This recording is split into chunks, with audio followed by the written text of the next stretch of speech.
Ada surat daripada Mak. Bagi akak. Taklah. Bagilah. Ish, sinilah. Untuk anak-anak kesayangan Mak.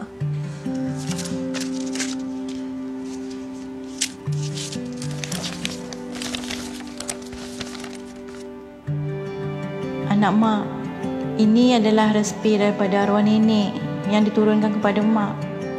Sekarang, Mak turunkan pula kepada Along. Untuk Ngah, rebung belada Mak. Alah, kenapa Cu dapat sampai petai je?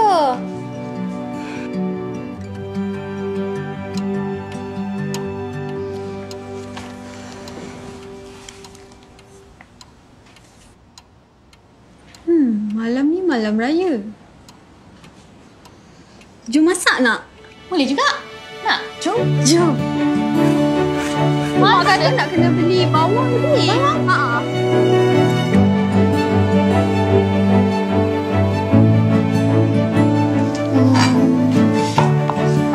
Mak kata dekat dapur jangan menyanyi.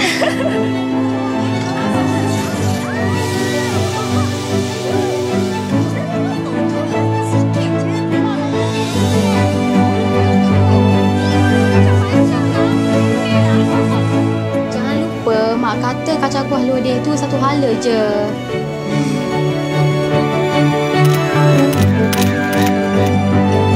Anu rasa okey? Tengok dah jadi siap ke tak?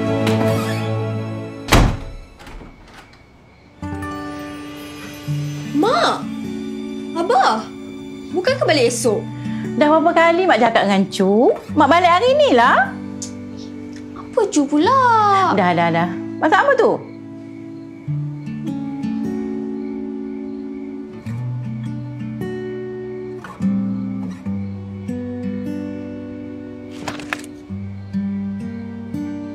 Ni siapa pula yang kata tangan selongkar bilik Mak ni? Ingat nak masak untuk esok. Esok kan raya. Alah, tolong kemas sikit pun tak boleh.